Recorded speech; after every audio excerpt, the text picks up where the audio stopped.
السلام علیکم دوستانو. د پښتو ډرامو والا پنجابي جنکۍ راولي او کوم کارونه پې کوي.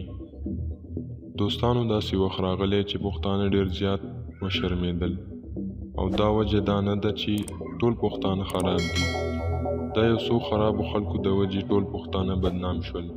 دوستانو پخوا به چې پښتو ډرامې وې او هغوی د پښتنو ډېر ښه تصویر دنیا ته ښودلی و، خو نن سبا د یو څو پیسو لپاره یو څو پروډیوسران او ډایرکټران پنجابۍ جنکۍ راولي او ډېر غلط ډانسونه پې کوي او دا ډانسونه بیا یوټیوب ته اپلوډ کوي او دا ماشومان او ښځې ټولې دا ډرامې ګوري.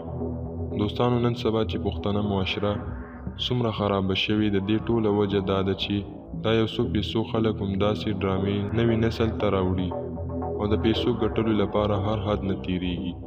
دوستانو دا داسې بیکاره خلکو په ضد چې اواز اوچت نشي، دا پښتانه معاشره به نوره هم خرابه شي. تاسو د دې خلکو باره کې څه ویل غواړئ موږ ته ضرور ووایئ، او که تر اوسه پورې مو زموږ چینل نه وي سبسکرایب کړی دا هم درسره سبسکرایب کړئ. تر بلې ویډیو هم په لوی الله سپارم.